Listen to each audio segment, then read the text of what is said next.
तो last lecture में हम लोगों ने मेथड्स, लास्ट मेथड में हमने अच्छे से force method and displacement method को डिफरेंशिएट कर लिया था और मैंने आपको different types of force method बताए थे, different type of displacement method बताए थे, मतलब हमने डिफरेंशिएट करा दिया, सब पढ़ा नहीं है सच। इस लेक्चर में हम एक एक मेथड को पढ़ना चालू करेंगे। पहले हम फोर्स मेथड पढ़ेंगे, different type of force method पढ़ेंगे, उनके क्वेश्चंस करेंगे, फिर हम अपने डिस्प्लेसमेंट मेथड पर जाएंगे। तो जब मैं आपको फोर्स मेथड और डिस्प्लेसमेंट मेथड का डिफरेंशिएट पढ़ा रहा था, उनके बीच के डिफरेंसेस पढ़ा रहा था, उनके बीच के जब हम डिफरेंसेस पढ़ रहे थे, तो मैंने आपको बताया था कि ये जो फोर्स मेथड है या चाहे आपका डिस्प्लेसमेंट मेथड है, स्पेशली फोर्स मेथड आपकी एक एनर्जी रोल में आएगी और उस एनर्जी का नाम है strain energy. Actually generally force method में आता है ये जो मेथड, जो फोर्स मेथड में आपका एक कॉन्सेप्ट यूज में होगा वो था हमारा स्ट्रेन एनर्जी। हमने स्ट्रेन एनर्जी के बारे में पढ़ा था और मैंने आपको जनरली बोला था कि स्ट्रेन एनर्जी देखो ड्यू टू ग्रेजुअल लोड होती है, सडन लोड होती है, ड्यू टू बेंडिंग मूवमेंट होती है, ड्यू टू टॉर्जन होती है, ठीक है। तो फिर मैंने आपसे डिस्कस करा था कि जनरली ये डिफरेंट टाइप ऑफ जो strain energy, like strain energy due to axial load, strain energy due to bending, strain energy due to torsion, इनके डेरिवेशन या इनके कॉन्सेप्ट आपको जनरली यूज किसमें करने पड़ते हैं? जनरली यूज करने पड़ते हैं आपके स्ट्रेंथ ऑफ मटेरियल्स में। बट मैक्सिमम जो हमें मिलने वाले हैं, अभी आपको डायरेक्ट शेयर कहीं नहीं मिलेगा। अगर हम स्ट्रक्चरल एनालिसिस की बात करें तो स्ट्रक्चरल एनालिसिस में आपको डायरेक्ट शेयर का क्वेश्चन कहीं नहीं मिलने वाला, ठीक है। ट्रांसफर शेयर का क्वेश्चन कहीं नहीं मिलने वाला। 90% या 95% जो क्वेश्चन आपको मिलेंगे वो मिलेंगे आपको एक्सियल लोड के एंड बेंडिंग मोमेंट के। देखो ध्यान से देखना, that means strain energy due to axial load and strain energy due to bending moment, इन दोनों के फॉर्मूला जो है वो आपके काम में आने वाले हैं। जिसमें से एक का मैंने आपको डेरिवेशन भी थोड़ा बहुत बता दिया था। वैसे तो हमने सबके डेरिवेशन स्ट्रेंथ ऑफ मटेरियल में पढ़े हैं, बट ये सारा का सारा कॉन्सेप्ट अब स्ट्रक्चरल एनालिसिस में काम आएगा। तो जब स्ट्रक्चरल एनालिसिस में काम आएगा तो मैंने सोचा कि यार ये एक डेरिवेशन आपको पढ़ना चाहिए, ठीक है। आपको फिर भी रिवीजन करना है टॉपिक तो आप स्ट्रेंथ ऑफ मटेरियल के लेक्चर्स में जा सकते हो, जिससे मैंने आपको स्ट्रेन एनर्जी पूरा कॉन्सेप्ट पढ़ाया हुआ है, ठीक है। अब अगर हम आगे की बात डिस्कस करें तो strain energy due to axial load का हमने formula in terms of sigma लिखा था। फिर सिग्मा को like strain energy in terms of force हमने क्या करा था? फिर स्ट्रेस को अपन ने फोर्स अपॉन एरिया कर दिया था। तो ये पूरा मैंने आपको बता दिया था। फाइनली जो आपके पास strain energy due to axial load आ रहा हुआ क्या आता है आपका? इंटीग्रेशन 0 से L तक हमें इंटीग्रेट करना है, क्योंकि जो मेंबर की लेंथ होती है, लाइक अगर मैं मान लो ये एक मेंबर की लेंथ है, यहाँ पर x कितना है 0, मतलब लेंथ यहाँ से स्टार्ट होगी, यहाँ पर x कितना है L, तो हम क्या करते हैं? इंटीग्रेट करते हैं 0 से लेके L तक। क्यों इंटीग्रेट करते हैं? क्योंकि हो सकता है कि हर एक सेक्शन पर स्ट्रेन एनर्जी अलग अलग हो, और हो क्या सकता है? होता ही है। क्योंकि देखो जैसे जैसे x आपका चेंज होता जाएगा, लाइक x1, x2, x3, जैसे जैसे चेंज होता जा रहा है स्ट्रेन एनर्जी की वैल्यू चेंज होती आ रही है। इसलिए हम क्या करते हैं? इंटीग्रेट करते हैं लाइक 0 से लेके L तक, क्योंकि हर एक पॉइंट पर स्ट्रेन एनर्जी लाइक जैसे जैसे x आपका चेंज होता जाएगा स्ट्रेन एनर्जी आपकी चेंज होती जाएगी। That depends on the length of member. तो अगर हम strain energy due to axial load की बात करें तो हमारे पास फॉर्मूला था 0 से लेके L F² जो फोर्स लगा हुआ है इनटू dx अपॉन 2EA, ठीक है। ये आपको ध्यान रखना पड़ेगा, ठीक है। हमने इन terms of model moment of inertia भी निकाला था, अपॉन EI की टर्म्स पे भी निकाला था, वो डेरिवेशन मैंने आपको बता दिया। तो दैट मींस आपको जनरली ये दो फॉर्मूले ध्यान रखने हैं। 95% आपके दो फॉर्मूले बोल में आएंगे और 5% आपका ये वाला टॉर्क वाला फॉर्मूला काम में आ जाएगा। जैसे कि T क्या है? टॉर्क है। G क्या? मॉडुलस ऑफ रिजिडिटी, याद रखना G क्या? आपको मॉडुलस ऑफ रिजिडिटी, ठीक है। J सेक्शन मॉडुलस, ठीक है। तो अगर हम आपके आगे की बात, ये अभी भूल जाओ, आपको बस जनरली ये दो फॉर्मूला याद रखने हैं। F क्या है? जो फोर्स लगा हुआ है, dx मेंबर का छोटा सा पोर्शन, लाइक अगर ये लेंथ है तो इसका हमने कोई छोटा सा पोर्शन क्या मान लिया आपका? कोई मान लो टोटल लेंथ x है, तो इस छोटे से पोर्शन का लेंथ कितना हो गया आपका? dx, ठीक है जी। इसके छोटे सा पोर्शन कितना होगा? dx, ठीक है। अब अगर हम आगे की बात डिस्कस करें, ठीक है, तो जब हमने different type of force method पढ़े थे तो मैं आपसे पूछूं कि आपने फोर्स मेथड कौन कौन से मैंने आपको बताया? मैंने आपको मेथड ऑफ कंसिस्टेंट डिफॉर्मेशन बताया, वर्चुअल वर्क थ्योरम बताया, मैक्सवेल रेसिप्रोकल थ्योरम बताया, theorem of least work, Castigliano, three moment theorem, column analogy method, flexibility matrix method, ठीक है। मैंने आपको different type of force method बताए थे। अब इनमें से हमें एक एक मेथड को उठाना पड़ेगा। तो जैसे कि मैंने आपको बताया था कि स्ट्रेन एनर्जी के बहुत सारे मेथड आपके, जैसे लाइक मैक्सवेल रेसिप्रोकल थ्योरम या कास्टिग्लियानो। अब हम एक एक जो मैंने आपको different types of force method पढ़ाए, इन different type of force method में हम एक एक मेथड को उठाते हुए चलेंगे, ठीक है जी। तो सबसे पहले फोर्स मेथड में मैं आपके सामने उठा रहा हूं। पहली बात तो मैंने आपको बताया था कि लाइक मैक्सवेल रेसिप्रोकल थ्योरम है या आपका कास्टिग्लियानो थ्योरम है, ये सारी की सारी जो डिपेंड होती है वो स्ट्रेन एनर्जी पे होती है। हमारे पास strain energy due to axial load का फॉर्मूला है, strain energy due to bending moment का फॉर्मूला है। ठीक है, चालू करते हैं। सबसे पहला मेथड हम जो उठा रहे हैं, जैसे कि मैंने आपको बोला स्ट्रेन एनर्जी पे बहुत सारे मेथड है, लाइक बेटिस थ्योरम हो गया आपका, Maxwell reciprocal theorem, theorem of least work and Castigliano. ये चारों के चारों जो कॉन्सेप्ट है यहाँ पे स्ट्रेन एनर्जी पर बेस्ड है। तो सबसे पहले मैं जो आपका मेथड उठा रहा हूँ वो उठा रहा हूँ मैं आपके सामने कास्टिग्लियानो थ्योरम। ध्यान से देखना, मैं आपको आज इससे कुछ क्वेश्चंस भी कराऊंगा, ऐसा नहीं कि मैं आपको क्वेश्चंस भी कराऊंगा। सिंपल सी बात है, कास्टिग्लियानो थ्योरम डिपेंड करती है ऑन स्ट्रेन एनर्जी। इस पे डिपेंड करती है ऑन स्ट्रेन एनर्जी, और स्ट्रेन एनर्जी के दोनों फॉर्मूले मैंने आपको बता दिए, प्लस कॉन्सेप्ट भी बता दिए। ठीक है, धीरे धीरे चलो करते हैं। अगर फोर्स, सबसे पहले तो ये ऑब्जेक्टिव क्वेश्चन बन जाता है कि कास्टिग्लियानो जो थ्योरम्स हैं वो किस पर बेस्ड है। कास्टिग्लियानो थ्योरम कौन सा मेथड है, लाइक फोर्स मेथड है। दो क्वेश्चन हो सकते हैं, कास्टिग्लियानो थ्योरम आपको कौन सा मेथड है, पहली बात तो फोर्स मेथड है, दूसरा डिपेंड किस पर करता है, डिपेंड करता है आपका स्ट्रेन एनर्जी पर। अब अगर आप इस बीम को देख सकते हो, दो चीजें आप ध्यान से देखना, धीरे धीरे करके मैं आपको पढ़ाऊंगा। अगर आप देख सकते हो तो यहाँ पर एक कैंटिलीवर बीम है, ठीक है, एक कैंटिलीवर बीम है, आपकी बीम में बड़ी भी बना देता हूँ। ठीक है, आपके सामने कैंटिलीवर बीम है, ये इस कैंटिलीवर बीम पर आपने फोर्स लगाया, इस कैंटिलीवर बीम पर आपने फोर्स लगाया। तो जब मैं फोर्स लगाऊंगा, तो ऑब्वियसली देखो कैंटिलीवर के दो पॉइंट्स होते हैं, एक होता है फ्री एंड दूसरा होता है आपका फिक्स्ड एंड। आप इधर ध्यान से देखना, फिक्स्ड एंड। अगर हम इस कैंटिलीवर बीम की बात करें तो आपको इसके दो एंड्स दिख रहे हैं, एक है फ्री एंड और दूसरा है आपका फिक्स्ड एंड। ठीक है, अगर हम फ्री एंड के बारे में बात करें, मान लो इस फ्री एंड पर कोई भी लोड लग रहा है P,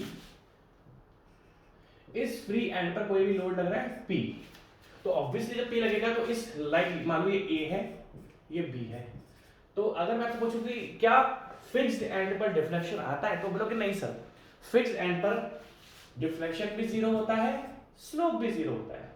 deflection is equal to zero and slope is also equal to zero. भाई फिक्स, ये सब स्ट्रेंथ मटेरियल कॉन्सेप्ट है, बताया मैंने।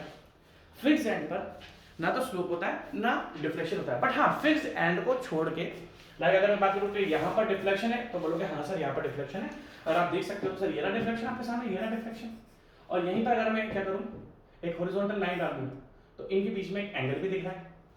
तो दैट मींस हम बोल सकते हैं कि मान लो ये कोई सी पॉइंट है, क्या सी पॉइंट पे डिफ्लेक्शन है?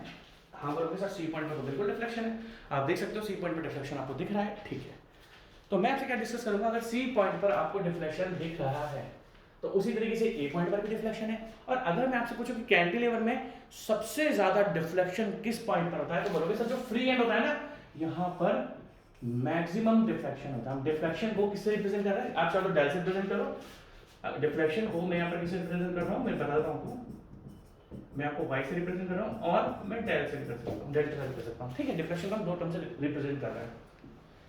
तो अगर हम ये बात डिस्कस करें कि फ्री एंड पर सबसे मैक्सिमम, अगर कोई कैंटिलीवर बीम है तो उस पर मैक्सिमम डिफ्लेक्शन किस पॉइंट पर होता है, जो उसका फ्री एंड है ना, क्योंकि यहाँ पर सपोर्ट के लिए कुछ भी नहीं है, तो जिस जगह सपोर्ट के लिए कुछ भी नहीं होगा तो वो चीज तो सबसे ज्यादा बेंड करेगी, वहां पर सबसे ज्यादा डिफ्लेक्शन होगा। ठीक है, अब ध्यान से देखें।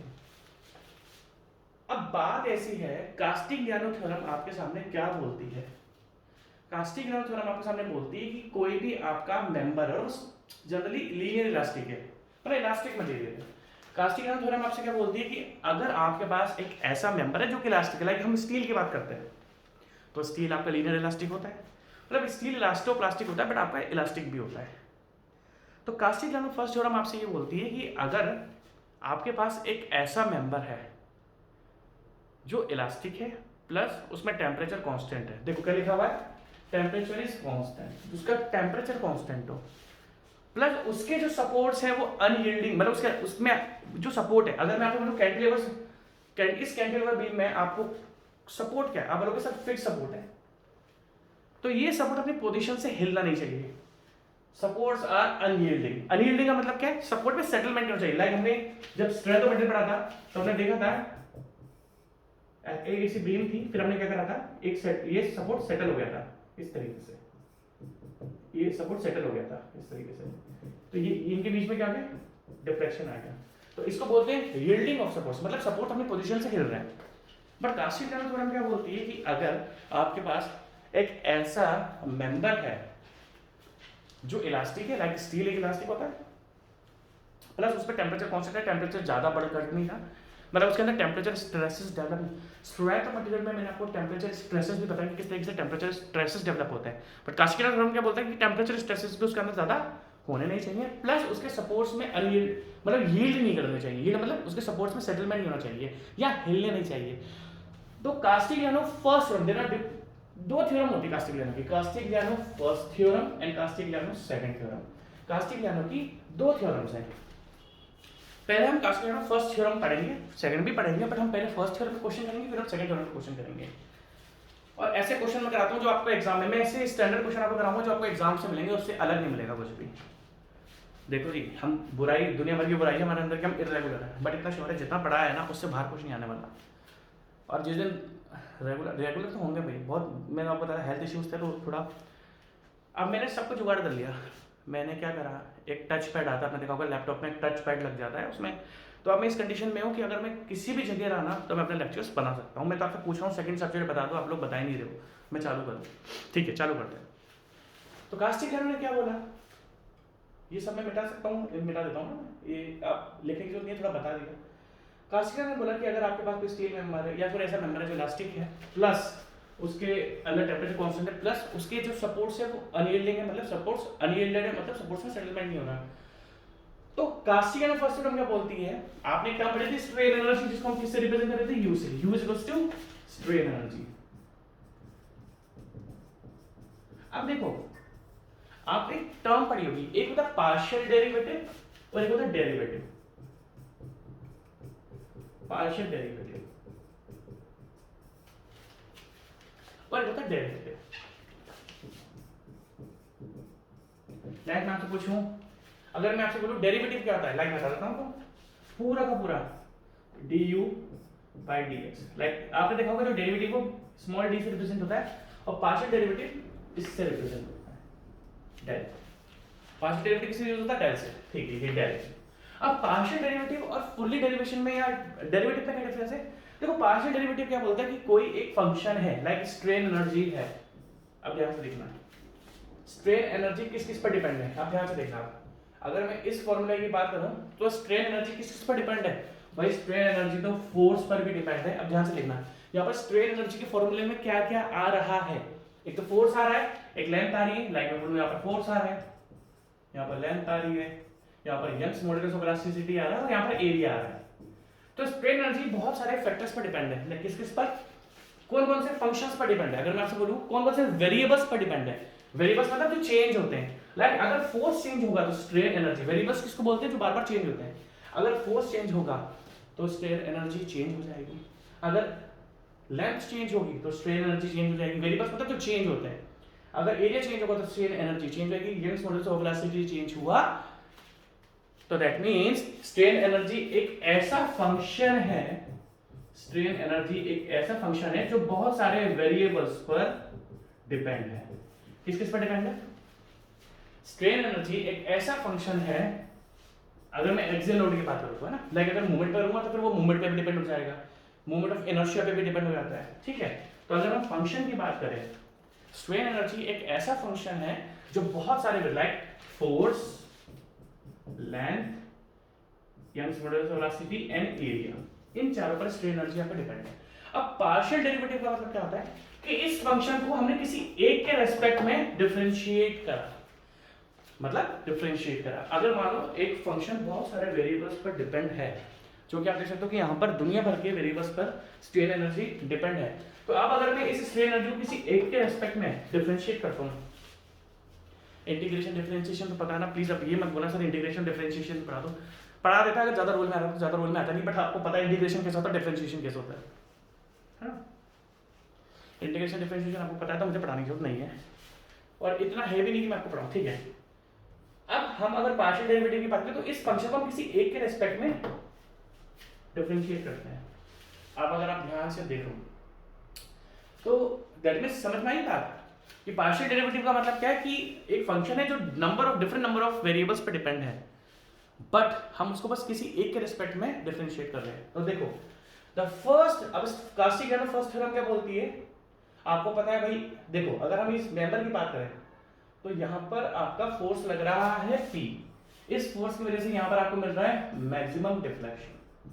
तो काशी-यूलर थ्योरम क्या बोलती है? फर्स्ट थ्योरम कि किसी भी मेंबर की स्ट्रेन एनर्जी को अगर आप लोड के नीचे जो डिफ्लेक्शन है, ध्यान से सुनना, काशी-यूलर फर्स्ट थ्योरम क्या बोलती है? अगर किसी भी मेंबर की स्ट्रेन एनर्जी को, अगर किसी भी मेंबर की स्ट्रेन एनर्जी को हम उसके डिफ्लेक्शन से अगर पार्शियल डेरिवेटिव करते हैं, लाइक एक स्ट्रेन एनर्जी है, हमने इसको डिफरेंशिएट करा in with respect to only deflection, तो जिस फोर्स की वजह से आपका वो डिफ्लेक्शन आ रहा है वो आपको मिल जाएगा। ध्यान से देखना, अगर इस जगह हम देखें तो इस मेंबर की कुछ स्ट्रेन एनर्जी होगी, इस स्ट्रेन एनर्जी को हमने इस डिफ्लेक्शन के रेस्पेक्ट में डिफरेंशिएट करा, पार्शियल डेरिवेटिव है, पार्शियल डेरिवेटिव मतलब ओनली एक के ऊपर हमने इसको डिफरेंशिएट करा। Strain energy depends on different number of variables, but हमने ओनली एक के रिस्पेक्ट में करा। तो कास्टिक लियानो फर्स्ट थ्योरम क्या बोलती है कि अगर किसी भी मेंबर की जो स्ट्रेन एनर्जी है, अगर आप किसी भी पॉइंट के लोड को डिफरेंशिएट, उस पॉइंट के, ये पॉइंट है, अगर उस पॉइंट के डिफ्लेक्शन के रिस्पेक्ट में आप स्ट्रेन एनर्जी को डिफरेंशिएट करोगे या पार्शियल डेरिवेटिव लोगे, तो आपको उस पॉइंट का लोड मिल जाएगा। दैट मींस इस पूरे मेंबर की स्ट्रेन एनर्जी होगी, इस पूरे मेंबर की स्ट्रेन एनर्जी को ध्यान से देखना यार, ये बहुत इंपॉर्टेंट है। अगर आपने ध्यान से देखा तो ये क्वेश्चन, ये वैसे ऑब्जेक्टिव क्वेश्चन भी बनकर आता है ना। हमने क्या करना है, मेंबर की स्ट्रेन एनर्जी को कैलकुलेट कर लेना है, लोड की वजह से डिफ्लेक्शन आ रहा है, उस स्ट्रेन एनर्जी को उस लोड से डिफरेंशिएट कर देना है, और आपको क्या मिलेगा, आपको मिल जाएगा उस पॉइंट पर लगा हुआ लोड। सेम अगर आप देख सकते हो तो यहाँ पर क्या मूवमेंट लगा हुआ है। अब आप बोलोगे सर यहाँ पर मूवमेंट किस लग सकता है, मैं आपको बता देता हूँ। देखो ध्यान से, मैं आपको एग्जांपल देता हूँ। ये कैंटिलीवर बीम है, ये यहाँ पर एक फोर्स लग रहा है P, ये क्या ब्रैकेट कनेक्शन, ठीक है। यहाँ पर एक लेंथ ले लो L1, तो force multiply by perpendicular distance. देखो ये कैंटिलीवर का मूवमेंट लगता है ना, ये इस तरीके से, क्योंकि कैंटिलीवर के फ्री एंड पर हमेशा मूवमेंट जीरो होता है। आपको एक चीज हम देखो, मैं जो आपको समझा रहा हूँ आपको बहुत ज्यादा ध्यान से देखना पड़ेगा। अगर मैं कैंटिलीवर बीम की बात करूँ, अगर मैं आपसे कैंटिलीवर बीम की बात करूँ, तो कैंटिलीवर के फ्री एंड पर हमेशा मूवमेंट जीरो होता है। क्यों? क्योंकि यहाँ पर फोर्स लगा है P, यहाँ पर x हमेशा कितनी होती है, जीरो। आप ध्यान से देखना मेरी बात, आप ध्यान से देखोगे तो दिक्कत हो जाएगी, अगर आप ध्यान से नहीं देखोगे तो आपको प्रॉब्लम हो जाएगी। कैंटिलीवर पे कभी भी फ्री एंड पर मूवमेंट नहीं होता, क्योंकि यहीं पर देखो, अगर मूवमेंट की अगर हम बात करते हैं तो मूवमेंट होता है force multiply by perpendicular distance. तो यहाँ पर तो कोई डिस्टेंस है ही नहीं फोर्स का, क्योंकि जिस x पर ही फोर्स लगा था P इंटू जीरो बन जाता जीरो। बट आपको ध्यान रखना है कि अगर हम कास्टिक लियानो की सेकंड थ्योरम की बात कर रहे हैं, तो हमें जिस मालूम फ्री एंड का, तो फ्री एंड पर तो मूवमेंट होता ही नहीं है, फ्री एंड पर मूवमेंट होता है जीरो। किस कंडीशन में कैंटिलीवर के फ्री एंड पर मूवमेंट हो सकता है? जब उस पर ब्रैकेट कनेक्शन लगा हो इस तरीके से, लाइक ये फोर्स है P, ये डिस्टेंस है L, तो ये क्या बना, P इंटू L का बनेगा मूवमेंट। तो ये कन्वर्ट करके हम क्या लिख देते हैं, ये P इंटू L का मूवमेंट लग रहा है। तो आपको ध्यान रखना पड़ेगा कि फ्री एंड पर मूवमेंट नहीं है, बट हम जो कॉन्सेप्ट यूज करेंगे वो फ्री एंड पर ये यूज करेंगे कि फ्री एंड पर मूवमेंट है। अगर ये वाली कैंटिलीवर बीम जगह देखिए जिसमें आपको ब्रैकेट कनेक्शन है, तब तो दिक्कत है ही नहीं। बट अगर यहाँ पर कोई मूवमेंट नहीं देकर रखा हुआ होता है, जैसे अभी हमने जो डिफ्लेक्शन को स्ट्रेन एनर्जी को डिफ्लेक्शन के रेस्पेक्ट में डिफरेंशिएट करा, हमें फोर्स मिला। जब हम स्ट्रेन एनर्जी को मान लो अगर मैं पूछूं आपसे इस मेंबर में, इस बीम में मैक्सिमम डिफ्लेक्शन क्या है, तो आप बोलोगे सर फ्री एंड पर, ये फ्री एंड है, यहाँ पर मैक्सिमम डिफ्लेक्शन होता है। दिखाऊं कैसे होता है, देखो वैसे तो मेरे साथ पड़ा हुआ है, देखो ये आपकी कैंटिलीवर बीम रही, ये हमने हॉरिजॉन्टल लिया, इन दोनों के बीच में जो थीटा होता है वो मैक्सिमम होता है। अब सेकंड कॉन्सेप्ट देखना, अगर हम किसी भी मेंबर की स्ट्रेन एनर्जी को किसी भी पॉइंट के स्लोप से पार्शियल डेरिवेटिव करते हैं, स्लोप से पार्शियल डेरिवेटिव करते हैं, तो हमें उस पॉइंट का बेंडिंग मोमेंट मिल जाता है। देखो ध्यान से देखना है, कंफ्यूजन है। अभी मैं आपको बहुत सारे फोर्सेस पढ़ाऊंगा, पर बहुत सारे फोर्सेस में सबसे पहला मेथड आपके सामने ये है कि अगर हम किसी भी मेंबर की स्ट्रेन एनर्जी को उस किसी भी पॉइंट के, लाइक यहाँ पर y मैक्स है तो यहाँ पर मान लो y2 है, y1 है, तो अगर इस जगह मान लो मैं अभी मैक्सिमम को ना करके y2 को करता, स्ट्रेन एनर्जी को y2 के रिस्पेक्ट में पार्शियल डेरिवेटिव कर देता, तो मुझे इस पॉइंट का लोड मिल जाता। अगर मैं y1 से डिफरेंशिएट करता तो मुझे इस पॉइंट का लोड मिल जाता। दैट मींस अगर आप स्ट्रेन एनर्जी को किसी भी पॉइंट के डिफ्लेक्शन से डिफरेंशिएट करोगे, पार्शियल डेरिवेटिव करोगे, तो आपको उस जिस पॉइंट पे डिफ्लेक्शन है ना, उस पॉइंट का लोड मिल जाएगा। लाइक अभी हमने यहाँ पर बात की तो मैं P मिलता, अगर मैं इस y मैक्स से डेरिवेटिव कर रहा हूँ तो मुझे P मिलेगा। अगर मैं y2 से करूंगा तो मुझे p2 मिलेगा। इस तरीके से आपको different of loads at different positions पता लग जाएंगे, बट आपको उस पॉइंट का डिफ्लेक्शन यूज करना पड़ेगा। सेम कास्टिग्लियानो फर्स्ट थ्योरम क्या बोलती है, अगर हम किसी भी पॉइंट के स्लोप को, लाइक हम किसी भी मेंबर के स्ट्रेन एनर्जी को, लाइक अभी हम यहाँ बात कर रहे थे थीटा मैक्स की, तो अगर मैंने पूरे मेंबर की स्ट्रेन एनर्जी को इस पॉइंट के स्लोप से पार्शियल डेरिवेटिव कर दिया तो मुझे इस पॉइंट का मूवमेंट मिल जाएगा। लाइक एग्जांपल लेते हैं, हमने ये लो, ये बी पॉइंट है, यहाँ पर आपका ये सॉरी ये क्या है थीटा बी, ये क्या था थीटा मैक्स, ये था थीटा बी। इस पॉइंट पर हमने क्या करा, ये लो ये वाला पॉइंट है ना, इस पॉइंट पर हमने स्लोप डाला, हमें थीटा बी मिल गया। देख रहे हो ना, ये दोनों जो बैंड हुई कैंटिलीवर बीम, और अगर मैं उस कैंटिलीवर बीम जो कैंटिलीवर बीम डिफ्लेक्ट हुई और उस पर मैं एक हॉरिजॉन्टल लाइन डाल दूंगा तो मुझे एक स्लोप मिल जाएगा। देखो इसलिए हम बोलते हैं कि स्ट्रेंथ ऑफ मटेरियल पढ़ना बहुत जरूरी है। मैं भी ये सोचता था लाइक स्ट्रेंथ ऑफ मटेरियल जब मैं सेकंड ईयर में था तो नहीं पढ़ा, फिर थर्ड ईयर में स्ट्रक्चरल एनालिसिस आया। यार देखो जितने भी सब्जेक्ट्स हैं सब मैंने कॉलेज के बाद पढ़े, मुझे इतना भी नहीं पता था स्ट्रेस स्ट्रेन कर्व क्या होता है जब मैंने बीटेक पास आउट कर लिया था। जब मैं कॉलेज में पढ़ाने गया, लाइक मैं 2010 पास आउट हुआ तो मैं सबसे पहले कॉलेज में पढ़ाने गया तो मुझे स्वयं पढ़ाना था, सर्वे पढ़ाना था, और बीएम से भी मैंने पढ़ाया था। तो स्वाम के लिए मैंने सुबह 4 बजे उठ के ना, जैसे मेरा पहला दिन था, पहले दिन टीचिंग करने आ रहा था, तो पहले दिन मैंने ना सुबह 4 बजे उठ के स्ट्रेस स्ट्रेन कर्व रटा था पूरा, क्योंकि मुझे कॉलेज में पता ही नहीं था क्या, मतलब कॉलेज में क्या होता है प्रीवियस क्वेश्चन आते हैं उनका प्रोसीजर देख लो वही छाप के आ जाओ, तो कॉलेज में तो पास होना बहुत आसान होता है। कॉलेज में भी मुझे पता था 100 क्वेश्चन आए तो 100 क्वेश्चन रट लो, वैसे क्वेश्चन लिख के आ जाओ, पास हो जाते हैं अपने ना, ठीक है। तो अगर समझ में आएगा कास्टिग्लियानो सेकंड फर्स्ट थ्योरम क्या बोलती है, सेकंड थ्योरम का भी हम बाद में करेंगे। फर्स्ट थ्योरम क्या बोलती है कि किसी भी पॉइंट के, मान लो किसी इस मेंबर की जो स्ट्रेन एनर्जी है वो u है, इस मेंबर की जो स्ट्रेन एनर्जी है वो u है। आपने किसी लाइक मान लो मैंने थीटा b, मैंने स्ट्रेन एनर्जी इस मेंबर की स्ट्रेन एनर्जी को पार्शियल डेरिवेटिव कर दिया with respect to theta b, तो मुझे थीटा b का मूवमेंट मिल जाएगा, मुझे थीटा b का मूवमेंट मिल जाएगा। मान लो यहाँ पर c ये a पॉइंट है, मैंने पार्शियल डेरिवेटिव कर रहा स्ट्रेन एनर्जी का with respect to theta max, तो मुझे यहाँ का बेंडिंग मूवमेंट मिल जाएगा। सबसे पहले मैं इसको इरेज कर रहा हूँ, मैं आपको फिर बता देता हूँ कास्टिग्लियानो फर्स्ट थ्योरम क्या बोलती है कि अगर किसी भी पॉइंट पर लोड लगा है तो लोड की वजह से डिफ्लेक्शन आएगा, तो आप मेंबर की स्ट्रेन एनर्जी को उस डिफ्लेक्शन से पार्शियल डेरिवेटिव कर दो तो आपको उस पॉइंट का लोड मिल जाएगा। सेम कास्टिग्लियानो फर्स्ट थ्योरम क्या बोलती है, अगर हम किसी भी पॉइंट के किसी भी मेंबर की स्ट्रेन एनर्जी को किसी भी पॉइंट के स्लोप से डिफरेंशिएट कर देंगे, पार्शियल डेरिवेटिव कर देंगे, डिफरेंशिएशन पार्शियल डेरिवेटिव कर देंगे, तो हमें उस पॉइंट का मूवमेंट मिल जाएगा। आप इसको पूरा लिख लो, फिर मैं कास्टिग्लियानो सेकंड थ्योरम पर आपके सामने आ रहा हूँ। अब कास्टिग्लियानो सेकंड थ्योरम मैं आपसे फिर रिपीट कर रहा हूँ, ये ऑब्जेक्टिव के लिए भी इंपॉर्टेंट है, तो हम इसको 3 स्टार ऑब्जेक्टिव क्वेश्चन लगा देते हैं। ऑब्जेक्टिव क्वेश्चन पूछ सकता है वो आपसे इन कॉन्सेप्ट को, ठीक है। अब अगर मैं आपसे आगे की बात डिस्कस करूँ Castigliano second theorem, Castigliano second theorem क्या बोलती है कि अगर मैंने किसी भी, जैसे अब देखो इसका उल्टा है, क्या बोलता है कास्टिग्लियानो सेकंड थ्योरम, ये कैंटिलीवर बीम है, ये A है, ये B है, यहाँ पर y मैक्स है। अगर हम मेंबर की स्ट्रेन एनर्जी को उसके डिफ्लेक्शन से, सॉरी इसके फोर्स से, यहाँ पर हमने क्या था डिफ्लेक्शन से करा था, यहाँ पर हम फोर्स से करेंगे। अगर हमने मेंबर की स्ट्रेन एनर्जी को अगर किसी पॉइंट पर मान लो लोड लगा है P, इस पॉइंट B पॉइंट पर लोड लग रहा है P, तो अगर मैं स्ट्रेन एनर्जी को लोड के रेस्पेक्ट में अगर पार्शियल डेरिवेटिव करता हूं तो मुझे इस पॉइंट का डिफ्लेक्शन मिल जाएगा, इस पॉइंट का डिफ्लेक्शन मिल जाएगा। उल्टा है इसका, यहाँ पर हमने डिफ्लेक्शन से पार्शियल डेरिवेटिव करा था, हमें फोर्स मिला था। सेकंड थ्योरम हमने बोलती है कि अगर आप मेंबर की स्ट्रेन एनर्जी को, अगर आप मेंबर की स्ट्रेन, अब आप एक चीज बताओ मुझे, देखो यहाँ पर हर जगह स्ट्रेन एनर्जी का कॉन्सेप्ट काम में आ रहा है, तो आपको ये लगता नहीं कि मुझे स्ट्रेन एनर्जी पढ़ाना जरूरी था? देखो यार हमने स्ट्रेंथ ऑफ मटेरियल्स में स्ट्रेन एनर्जी पढ़ी है, बट कब हमने स्ट्रेंथ ऑफ मटेरियल पढ़ा था? बहुत दिन हो गए स्ट्रेंथ ऑफ मटेरियल पढ़े हुए, तो स्ट्रेंथ ऑफ मटेरियल पढ़े हुए तो हमें बहुत दिन हो गए हैं, ऐसा तो है नहीं हमने आजकल नहीं पढ़ा, तो इसलिए मुझे थोड़ा सा रिवाइज कराना आपको जरूरी होता है। तो खासकर सेकंड थ्योरम क्या बोलती है, अगर हम मेंबर की स्ट्रेन एनर्जी को उसके लोड के रेस्पेक्ट में, मान लो ये बी पॉइंट पर पी लोड लगा हुआ है, तो अगर हम इसका रेस्पेक्ट में पार्शियल डेरिवेटिव करेंगे तो हमें इस पॉइंट का डिफ्लेक्शन मिल जाएगा।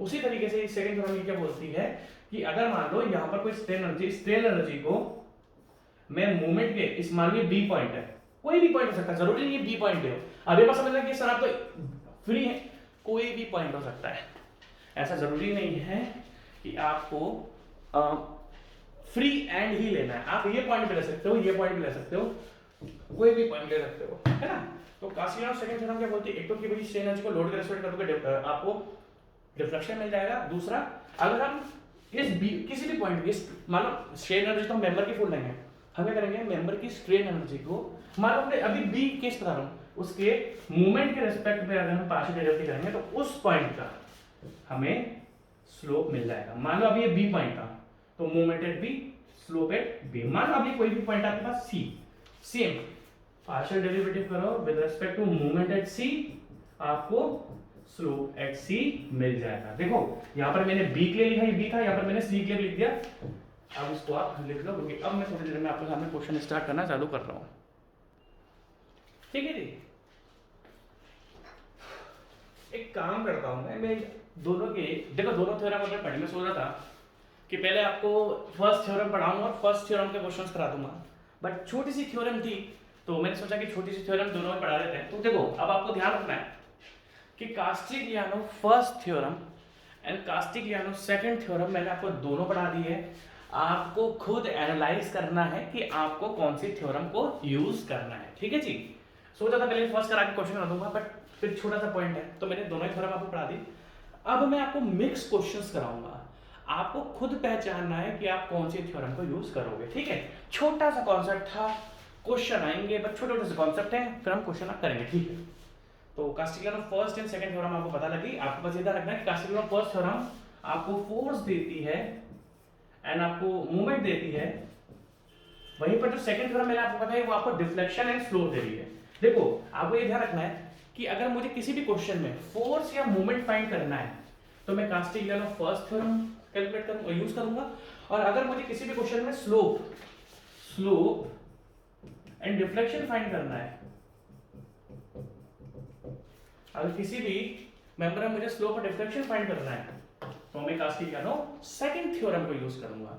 अब आपको क्या क्वेश्चन को एनालाइज करना है कि अगर स्लोप और डिफ्लेक्शन फाइंड करना है, लाइक स्लोप और डिफ्लेक्शन को फाइंड करना है तो मैं सेकंड यूज करूंगा, और फोर्स और मूवमेंट को फाइंड करना है तो मैं फर्स्ट यूज करूंगा। ठीक है जी, सिंपल कॉन्सेप्ट है। क्वेश्चन पर आते हैं, क्वेश्चन आपके सामने है, क्वेश्चन पढ़ो। Find the deflection and slope. इसने सबसे पहले क्वेश्चन में आपसे क्या पूछ लिया, find the deflection and slope. ठीक है, अगर मैं आपसे डिफ्लेक्शन एंड स्लोप की बात करूं तो हमें डिफ्लेक्शन एंड स्लोप कौन सा मेथड देता है, वो कौन सी थ्योरम देती है। अगर आपसे पूछूं कि हमें डिस्प्लेसमेंट और स्लोप, डिस्प्लेसमेंट एंड स्लोप कौन सी थ्योरम देती है, तो हमें देती है सेकंड थ्योरम। तो अब हम इस क्वेश्चन में क्या यूज करेंगे, हम सेकंड थ्योरम का ही यूज कर लेंगे। वैसे कुछ बुक्स में मैं आपको बता देता हूं, कुछ बुक्स में ये सेकंड फर्स्ट में लिखी रहती है, मैं आपको बता देता हूं, आपको ऐसा याद नहीं रखना।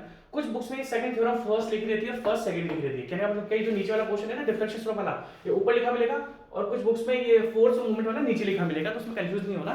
हमें बस कास्टिग्लियानो के दो थ्योरम, हो सकता है कि आपकी बुक में ये वाली थ्योरम ऊपर लिखी हो और ये वाली थ्योरम नीचे लिखी हो, उससे कुछ फर्क नहीं पड़ता, हमें बस इन दो कॉन्सेप्ट को ध्यान रखना चाहिए। ठीक है, क्वेश्चन चालू करते हैं। तो इसने स्लोप और डिफ्लेक्शन पूछ लिया, स्लोप और डिफ्लेक्शन की हम क्या सिस्टम फाइंड करेंगे, हम क्या इक्वेशन में या क्या थ्योरम को यूज करेंगे, सेकंड थ्योरम। सेकंड थ्योरम क्या बोलती है कि स्ट्रेन एनर्जी को और किसी भी पॉइंट के लोड से डिफरेंशिएट कर दूंगा, पार्शियल डेरिवेटिव कर दूंगा तो मुझे उस पॉइंट पे डिफ्लेक्शन मिल जाएगा, और अगर स्ट्रेन एनर्जी को मैं उस पॉइंट के मूवमेंट से पार्शियल डेरिवेटिव कर दूंगा तो मुझे उस पॉइंट का स्लोप मिल जाएगा। तो इस बंदे ने आपसे पूछा क्या है, find the deflection and slope at the tip. Tip मतलब फ्री एंड, टिप मतलब क्या होता है, फ्री एंड। अभी बहुत इजी क्वेश्चन मैं आपके सामने लेकर आया हूं, इजी क्वेश्चन है, करते हैं। ठीक है, फाइंड द, क्वेश्चन थोड़ा छोटा दिख रहा है क्या, find the deflection and slope at the tip, free and पर। दैट मींस ये कैंटिलीवर बीम में आपको इस ए पर, ये ए फ्री एंड ए दे रखा है, फिक्स्ड एंड बी दे रखा है, तो हमें थीटा ए फाइंड करना है and deflection at A find करना है। बहुत इजी क्वेश्चन से शुरुआत कर रहा हूं, इजी क्वेश्चन शुरुआत कर रहा हूं, बट ये भी इजी क्वेश्चन आपको थोड़ा बहुत देखना पड़ेगा। ठीक है, तो अगर हम देखें तो कैंटिलीवर बीम पर ए पर फोर्स लग रहा है पी। सबसे पहली बात, हमें स्ट्रेन एनर्जी के पास हमारे पास दो फॉर्मूला है। अगर मैं बात करूं तो मैं यहां पर यूज करूंगा स्ट्रेन, क्योंकि देखो फोर्स लगा है। अगर मुझे स्ट्रेन एनर्जी कैलकुलेट करनी है, ध्यान से देखना, तब क्या मुझे स्ट्रेन एनर्जी टोटल मेंबर की फाइंड करनी है। देखो ध्यान से देखना, आपके पास दो मेंबर होते हैं,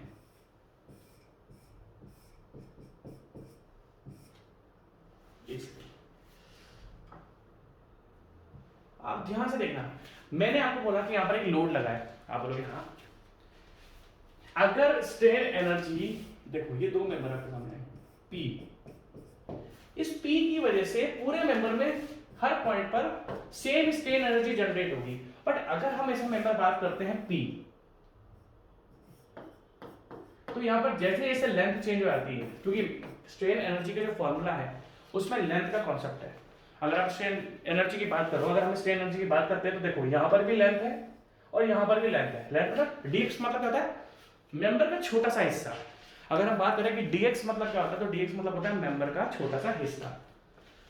तो अगर हम किसी भी मेंबर पर एक्सियल लोड लगाते हैं तो उसकी तो लेंथ हर पॉइंट पर आपका सेम रहेगा स्ट्रेन एनर्जी। बट अगर हम बात करें, समझ लो कि अगर हम इस मेंबर की बात करें, ध्यान से देखना, अगर हम इस मेंबर की बात करें तो इस मेंबर में क्या हो रहा है, इस मेंबर में एक्सियल फोर्स लग रहा है या बेंडिंग मोमेंट लग रहा है। आप लोगों के साथ देखो, फोर्स की वजह से इस मेंबर के अंदर बेंडिंग डेवलप हो रही है। आपको डिसाइड करना है, आपको डिसाइड करना है कि फोर्स की वजह से इस मेंबर के अंदर क्या हो रही है, बेंडिंग हो रही है। This is bending. फोर्स की वजह से इस मेंबर में बेंडिंग हो रही है। तो अब हम जो कॉन्सेप्ट यूज करेंगे वो यूज करेंगे strain energy due to bending is equal to m square into dx upon 2EI। That means हमें डिसाइड करना है कि मेंबर में भाई एक्सियल लोड का ही इंपैक्ट है, यहाँ पर एक्सियल लोड थोड़ी, ये ट्रांसवर्स लोड है। अगर मैं आपसे बोलूं कि क्या ये एक्सियल लोड है, आप लोग नहीं सर ये एक्सियल लोड नहीं है, इसमें ये तो ट्रांसवर्स लोड है। ट्रांसवर्स लोड क्या करता है, मेंबर को बेंड करने की कोशिश करता है।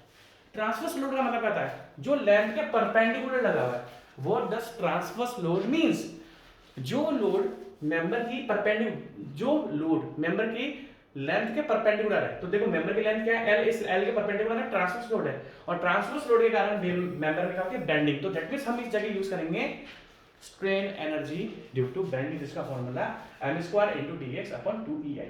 अभी dx का मतलब क्या है, कोई भी आप छोटा सा हिस्सा ले लो, ये लो, ये अगर L है तो इसका छोटा सा हिस्सा क्या होगा, dx। ठीक है, अब आप ध्यान से देखना।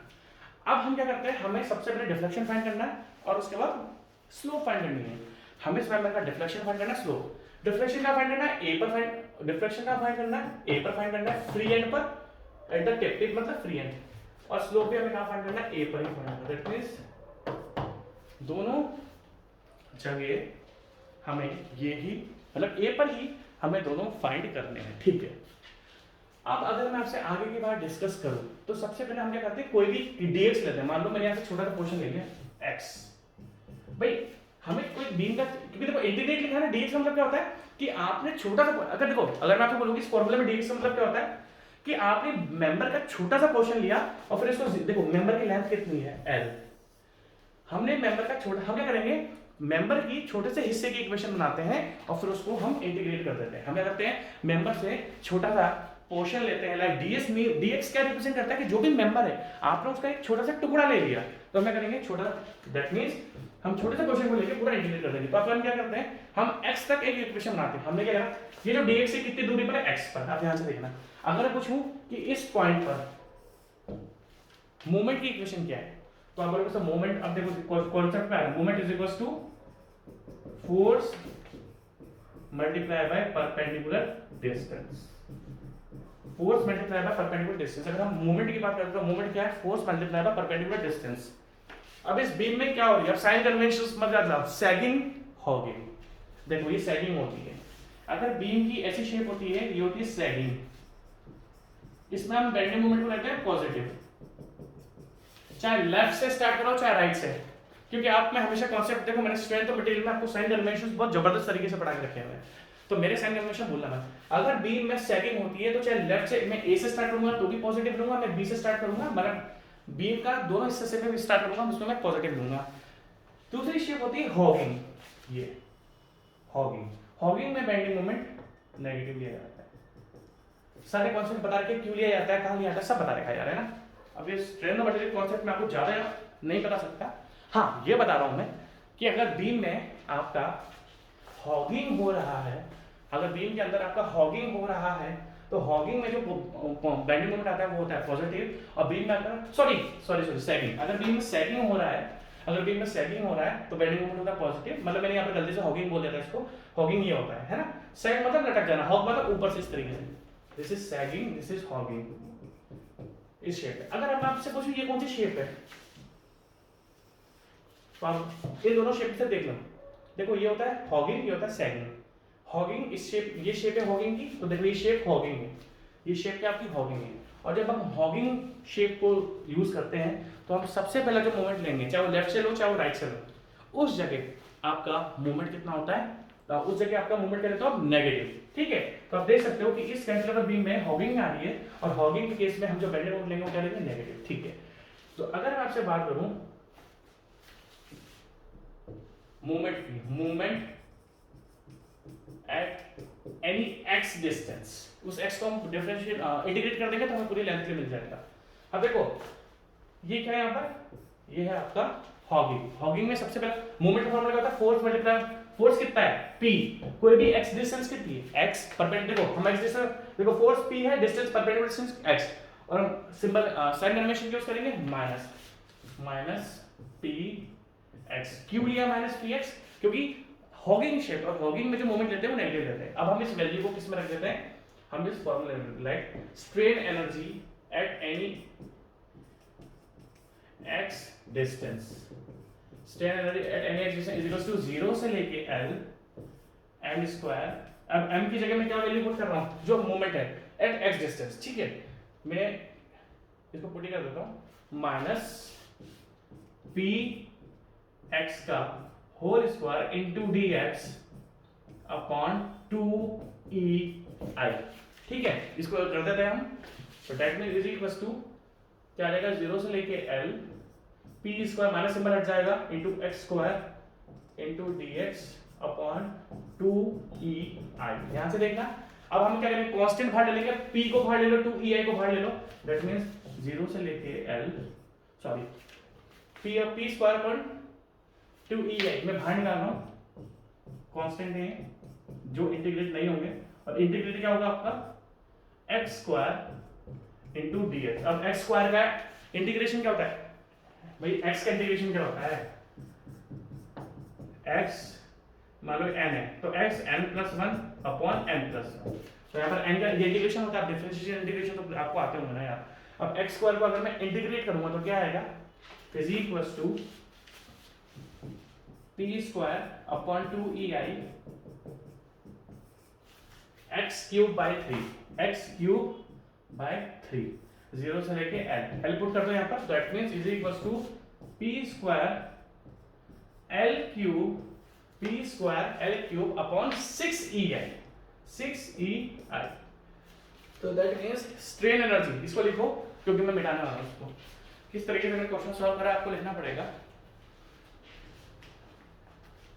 ठीक है, तो अगर हम स्ट्रेन एनर्जी की बात करते हैं तो strain energy at any X distance आई आपके पास p square l cube upon 6ei। अब आप ध्यान से देखना, p square upon l cube upon 6ei। ठीक है भाई, अब हमको a पर डिफ्लेक्शन फाइंड करना था, समझ रहे मेरी बात। अब हमको a पर, अब हमें सॉरी a ही था, दे रखा था ना, हाँ a। अब हमें यहाँ पे डिफ्लेक्शन फाइंड करना है, तो आपको by using Castigliano second theorem क्या बोलता है कि अगर हम किसी भी पॉइंट की स्ट्रेन एनर्जी को उस पॉइंट के लोड से डिफरेंशिएट कर देंगे तो हमें डिफ्लेक्शन एट ए मिल जाएगा। अब आप बोलोगे सर इसमें तो फिर x का आपने l वैल्यू रख दी, तो फिर कैसे पता लगेगा, बताता हूं कैसे पता लगेगा।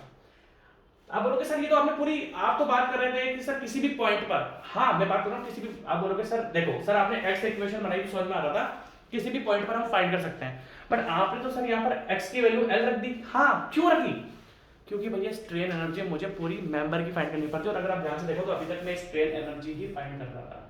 अगर आप बात करोगे यहाँ की तो हम पूरे मेंबर की स्ट्रेन एनर्जी लेते हैं। आप बोलोगे तो फिर सर इसमें किसी भी पॉइंट का क्या फर्क पड़ गया, मैं बताता हूँ।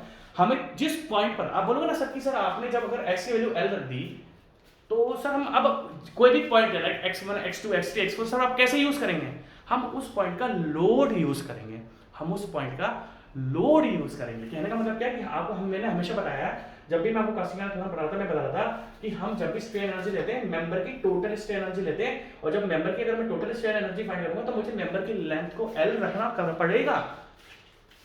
मेंबर की लेंथ को मुझे रखना पड़ेगा तभी। अब ये मेंबर की टोटल स्ट्रेन एनर्जी कि इस मेंबर के अंदर इतनी स्ट्रेन एनर्जी आपकी स्टोर हो चुकी थी, इस मेंबर के अंदर इतनी स्ट्रेन एनर्जी स्टोर हो चुकी है। अब बात करते हैं कि सर अब तो हमें ए पर डिफ्लेक्शन फाइंड करना है, तो हम ए का लोड लेंगे। ए पर कौन सा लोड लग रहा है, ए पर कौन सा लोड लग रहा है, तो आप बोलोगे सर ए पर तो पी लोड लग रहा है, सर ए पॉइंट पर तो पी लोड लग रहा है। तो अब हम क्या करेंगे कि हमें डिफ्लेक्शन कहां पर फाइंड करना है, हमें डिफ्लेक्शन कहां पर फाइंड करना है, ए पर। मान लो मुझे ये कोई पॉइंट है डी, डी पर लग रहा होता P2। अब हमने मेंबर की टोटल स्ट्रेन एनर्जी कैलकुलेट कर ली। अगर अब मुझे ए पर डिफरेंशियल चाहिए, ए पर लोड कितना है P, तो मैं स्ट्रेन एनर्जी को P से डिफरेंशिएट करूंगा। अब मान लो मुझे डी पर लोड कितना लग रहा है P2, डी पर लोड कितना लग रहा है P2। अगर मान लो मुझे डी पर आपका डिफ्लेक्शन फाइंड करना होता तो मैं इस स्ट्रेन एनर्जी को जो मैं फाइंड कर चुका हूं टोटल स्ट्रेन एनर्जी को मैं P2 से डिवाइड करता। तो अब एक काम करते हैं, स्ट्रेन एनर्जी को हमें, क्योंकि हमें ए पर फाइंड करना है और ए पर आपका P लोड लगा हुआ है, तो अगर मैं इसको डिफरेंशिएट करता हूं तो कहां करूं, ये आपने लिख लिया, ये लिख लिया आपने, तो मैं कर देता हूं ना यहाँ पे du बाय dp, मतलब del u by del p is equals to 2p, p को डिफरेंशिएट करना है, अब डिफरेंशिएट करना तो आता होगा 2p multiply by l cube upon 6ei, तो 2 से क्या होगा 6 कट 3, तो फाइनल जो डिफ्लेक्शन आया आपके पास, फाइनल जो डिफ्लेक्शन आया मेरे पास, यहाँ पे मैं मिटा देता हूँ उसको, फाइनल मेरे पास जो डिफ्लेक्शन आया है वो आया है deflection at a is equals to P L cube upon 3ei, P L cube upon 3ei। आप ये लिख लो पूरा का पूरा, इसके बाद मैं आपको स्लोप फाइंड करने बताता हूँ, ये लिख लो पूरा का पूरा, ये जरूरी है आपको लिखना, ठीक है। जब हम लोगों ने डिफ्लेक्शन फाइंड करा तो डिफ्लेक्शन फाइंड करने में सच इश्यू नहीं आया। क्यों नहीं आया, अब आपको बहुत ध्यान से देखना पड़ेगा, क्योंकि इसने आपसे इस फ्री एंड पर डिफ्लेक्शन पूछा था, और जब हमें डिफ्लेक्शन फाइंड करना होता है तो स्ट्रेन एनर्जी को हम फोर्स के रेस्पेक्ट में डिफरेंशिएट करते हैं। अब इस भाई ने इसी पॉइंट पर स्लोप भी आपसे पूछा है, ये इस पॉइंट पर इसने आपसे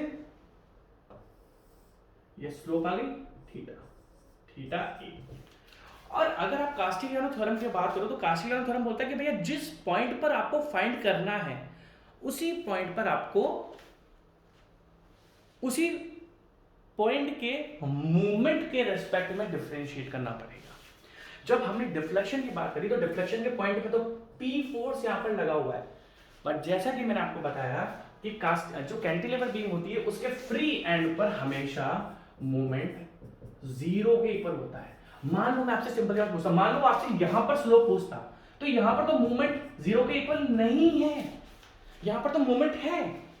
अगर हम बात करते हैं किसी भी C पॉइंट की, तो C पॉइंट पर तो मूवमेंट 0 के इक्वल नहीं है, तो यहां तो कोई दिक्कत नहीं है। हम क्या करते हैं, यहां पर मूवमेंट की इक्वेशन बनाते हैं और मूवमेंट के रिस्पेक्ट में पार्शियल डेरिवेटिव करते थे स्ट्रेन एनर्जी का, हम क्या करते हैं पार्शियल डेरिवेटिव करते थे स्ट्रेन एनर्जी का, और आराम से हम स्लोप ले लेते हैं। बट अगर हम बात करते हैं ए की, तो ए पर तो भाई फ्री एंड है, कैंटिलीवर के फ्री एंड पर हमेशा मूवमेंट 0 होता है, और इसने आपसे स्लोप फ्री एंड पर ही पूछा है। तो दैट मींस हमें फ्री एंड पर कोई ना कोई इमेजिनरी, हमें फ्री एंड पर कोई ना कोई इमेजिनरी मूवमेंट लेना पड़ेगा, क्योंकि इस मूवमेंट के रिस्पेक्ट में ही आपको पार्शियल स्ट्रेन एनर्जी को पार्शियल डेरिवेटिव करना है, जो कि यहाँ पर नहीं है। अब आप ध्यान से देखना, तो इस वजह से हम क्या करते हैं, यहाँ पर मान लेते हैं एक imaginary movement m not. Consider, क्यों करें इमेजिनरी, क्योंकि इस पॉइंट पर मूवमेंट के रिस्पेक्ट में आपको स्ट्रेन एनर्जी को डेरिवेटिव करना पड़ेगा, पार्शियल डेरिवेटिव करना पड़ेगा, जो कि होता ही नहीं कैंटिलीवर में। तो हमने क्या मान लिया, consider any imaginary movement at m naught, imaginary movement at a equals to m naught. समझिए मेरी बात। तो ए पे अब हमने, क्योंकि हमें ए के रेस्पेक्ट में ही ए पॉइंट का जो मोमेंट है जो कि असली में है ही नहीं, तो हमने इमेजिनरी कंसीडर कर लिया, हमें स्ट्रेन एनर्जी को पार्शियल डेरिवेटिव करना पड़ेगा। तो अब हम क्या करते हैं, मान लो किसी भी एक्स लेंथ, वही एक्स लेंथ ले ली। अब ध्यान से देखना, नाउ फॉर, ये मिटा रहा हूं मैं पूरा, नाउ ध्यान से देखना, एट एनी डिस्टेंस। अब आप बोलोगे सर आप एनी डिस्टेंस एक्स क्यों लेते हो? क्योंकि भैया मुझे मेंबर की टोटल स्ट्रेन एनर्जी भी तो फाइंड करनी है। मेंबर की अगर स्ट्रेन एनर्जी मुझे फाइंड करनी है तो मुझे किसी भी एक्स लेंथ पर मोमेंट की इक्वेशन बनानी पड़ेगी और फिर उसको जीरो से लेकर एल तक। आप बोलोगे सर एक्स आप क्यों लेते हो?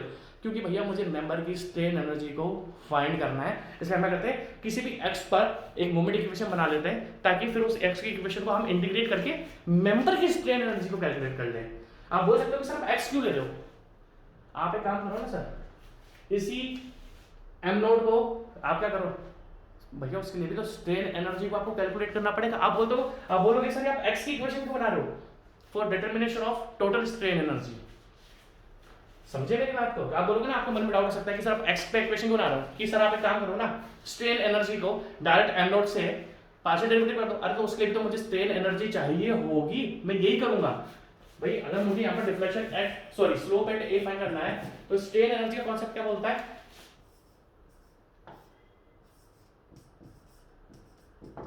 यही कॉन्सेप्ट यूज करूंगा मैं, पर उसके लिए मुझे पहले स्ट्रेन एनर्जी को कैलकुलेट करना पड़ेगा, जिसके लिए मुझे एक्स की इक्वेशन बनानी पड़ती है। So at any distance X, movement क्या था? अब movement at X is equal to बनेगा तो माइनस पी एक्स। माइनस तो आपका लगा हुआ ही है, अगर आप ध्यान से देखोगे तो पी तो आपका लगा हुआ ही है और वो भी हॉगिंग शेप है, तो हॉगिंग शेप और एक्स डिस्टेंस वाली हम फाइंड कर रहे हैं, तो माइनस पी इंटू एक्स, ये मूवमेंट तो पी एक्स का हो गया। माइनस अगर आप देखोगे हमने क्या करा, सेम मूवमेंट लगा दिया। और आप ध्यान रखना, अब आप बोलोगे सर कौन सा मूवमेंट है ये? आप बोलोगे सर ये कौन सा मूवमेंट है, तो मैं बोलूंगा भैया बीम में क्या हो रहा है। आप बोलोगे सर आपने एक इमेजिनरी मूवमेंट लिया है। आपके मन में डाउट आएगा कि सर अगर आपने इमेजिनरी मूवमेंट लिया तो सर ये क्लॉकवाइज है एंटी क्लॉकवाइज है? मैं बोलूंगा क्लॉकवाइज एंटी क्लॉकवाइज भूल जाओ, बीम हॉगिंग हो रही है या सैगिंग हो रही है? तो बोलोगे सर बीम में तो हॉगिंग हो रही है, और हॉगिंग में हमेशा मूवमेंट क्या आता है? माइनस। आपको ध्यान रखनी पड़ेगी चीज है। आपने बोला चलो ठीक है सर, आपने मूवमेंट लगा दिया, हम लोगों ने मान लिया क्योंकि आपने इमेजिनरी मूवमेंट लगा दिया, तो आपके मन में डाउट है कि सर अगर इमेजिनरी मूवमेंट आपने लगाया तो क्लॉकवाइज है एंटी क्लॉकवाइज है? मैं बोलूंगा क्लॉकवाइज एंटी क्लॉकवाइज भूल जाओ, वो कुछ नहीं होता। आप ये ध्यान रखो बीम में हॉगिंग हो रही है सैगिंग हो रही है? सर हॉगिंग हो रही है, तो हॉगिंग मारा है तो आएगा आपका 100% minus, that means minus am not. ये आपकी मूवमेंट की इक्वेशन बन गई, क्योंकि फोर्स तो लगा हुआ है ही ना, बट इस जगह फोर्स की वजह से मैं स्लोप फाइंड नहीं कर सकता, मुझे इमेजिनरी मूवमेंट फाइंड कंसीडर करना पड़ा, ताकि इमेजिनरी मूवमेंट से हम लोग अपना स्लोप फाइंड कर लें। तो अगर मैं बात करूं तो आपकी क्या इक्वेशन थी स्ट्रेन एनर्जी की? Strain energy at any distance x equals to 0 से लेके l square x into dx upon 2ei। तो आप क्या करो, m को रख दो, तो दैट मींस स्ट्रेन एनर्जी आ जाएगी आपकी। और जब मैं l की वैल्यू पुट कर देता हूं तो टोटल, देखो अभी तो मैंने x की इक्वेशन बनाई, बट जैसे मैं l पुट कर दूंगा तो फिर ये टोटल मेंबर की स्ट्रेन एनर्जी बन जाती है, ठीक है? तो इक्वल्स टू 0 से लेके l क्या है आपका माइनस, ये माइनस माइनस कॉमन है क्योंकि स्क्वायर करेंगे, तो समझ लो मेरी बात।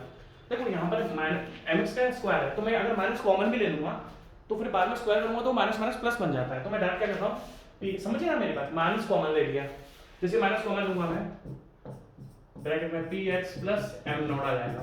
अभी m नॉट आ गया, अब बट हम यहाँ पे स्क्वायर करते तो माइनस करना था प्लस, तो दैट मींस मैं लिख दे रहा हूँ उसको px प्लस m नॉट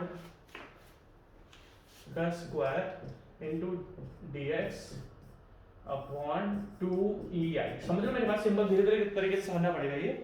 तो इसको इंटीग्रेट कर देते हैं, पहले तो इसको ओपन कर देते हैं, लाइक p स्क्वायर, इसको सबको बाहर निकाल देते हैं 0 से लेके l, ठीक है?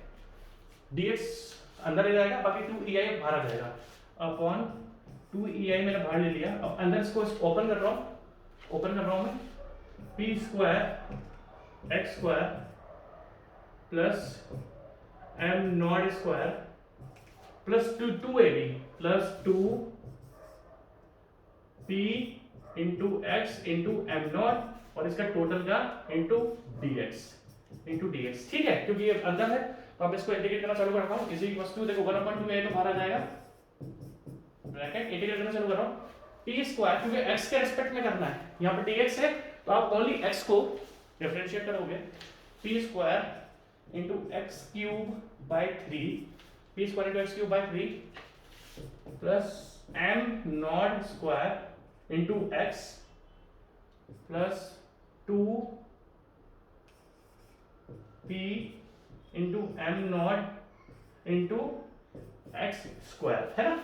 सबको मैंने इंटीग्रेट कर दिया, आपको इंटीग्रेट करना आता होगा अच्छे तरीके से, मुझे इंटीग्रेट बनाने की जरूरत नहीं है।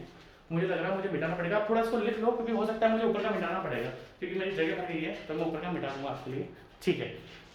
तो अगर हम इस जगह ध्यान से देखें तो देखो प्लास्टिक लेनो का हमने एक क्वेश्चन तो कर ही लिया, और ये बहुत स्टैंडर्ड क्वेश्चन है जो आता है, ये समझाने के लिए स्टार्टर क्वेश्चन था। स्टार्टर तो समझते ही हो क्या होता है, जब हम रेस्टोरेंट जाते हैं तो कुछ पहले हल्का फुल्का खाने के लिए मांगते हैं, फिर मेन कोर्स आते हैं, तो स्टार्टर क्वेश्चन ही है। अभी मैं बहुत टिपिकल क्वेश्चन भी लेके आऊँगा। तो अगर आप सिंपल सी बात है इसको देखो तो मैं रख दूँ वैल्यू, अब देखो 0 से लेके L था इंटीग्रेशन, ठीक है।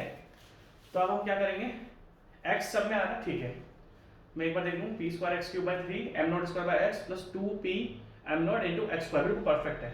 तो मैं ऊपर वाला क्वेश्चन मिटा रहा हूँ यार, क्योंकि मुझे ऊपर की जरूरत पड़ेगी है, आपने लिख लिया होगा ये, है ना।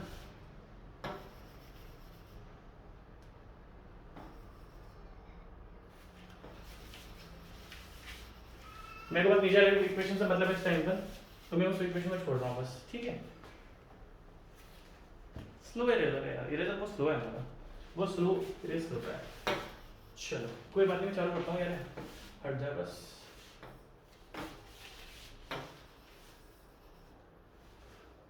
ठीक है, चालू करते हैं। तो अगर हम ध्यान से देखें, इस जगह मैं एक्स रख रहा हूँ, 1/2 तो कॉमन ही सही, 1/2 आप बाहर निकाल के रखो, ठीक है। P square L cube by 3 plus am not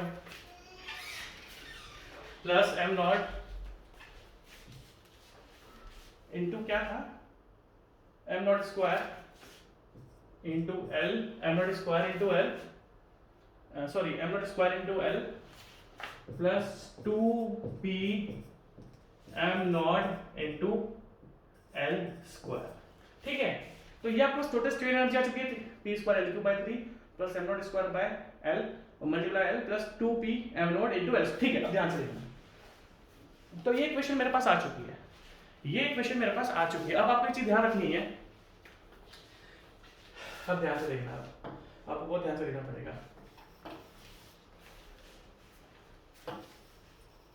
ठीक है।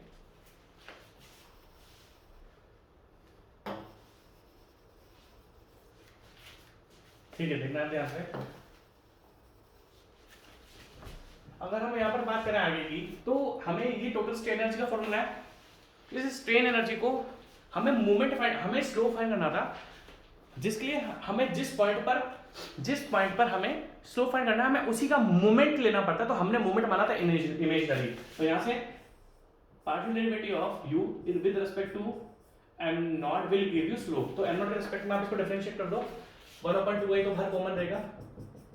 देखो m नॉट यहाँ पर नहीं है तो गायब हो जाएगा, क्योंकि भाई m नॉट की टर्म वाली डिफरेंशिएट होगी, प्लस ध्यान से देखना, ये m नॉट है ना, 2 m not l plus 2p m not differentiate आएगा इनटू l स्क्वायर। अब आपको एक चीज ध्यान रखनी है, ये मैंने डिफरेंशिएट कर दिया 0, ये m नॉट था नहीं तो 0 बन जाएगा, यहाँ पर m not 2 m not into l plus 2p m not का 1 बन जाएगा। अब आपको ध्यान होगा भाई m नॉट तो था ही नहीं, हमने तो इमेजिनरी लिया था, तो पुट भाई m नॉट हमने इमेजिनरी लिया था ना 0, तो यहाँ पर क्या करना है, m नॉट को यहाँ पर 0 रख देना है। तो आप जैसे ही 0 रखोगे ये वाली टर्म आपकी 0 बन जाएगी, और फाइनली आपके पास स्लोप एट a आएगा, टर्म क्योंकि m नॉट तो था ही नहीं तो हमने m नॉट को 0 रख दिया, आपका आ जाएगा 1/2 multiply by 2 into p into L square, that means 2 से 2 कट गया, विच इज मेरे को कुछ गायब सा लग रहा है, हमारे साथ कोई इक्वेशन हो सकता है गलत हो, प्रोसीजर सेम ही है, मुझे पता नहीं इसका आंसर क्या है, मैंने रटा हुआ नहीं आंसर इसका। तो theta a is equal to p L square upon ei, मतलब मुझे कुछ इसमें गड़बड़ लग रही है इस जगह, तो कोई दिक्कत नहीं है, प्रोसीजर यही है ना, प्रोसीजर यही है, क्योंकि हो सकता है मैंने कहीं कुछ मिस कर दिया हो तो आप देख लेना। तो यहाँ पर मैं टॉपिक को एंड करता हूँ, और नेक्स्ट लेक्चर में हम बहुत सारे क्वेश्चंस करेंगे, ठीक है जी, टेक केयर, बाय बाय।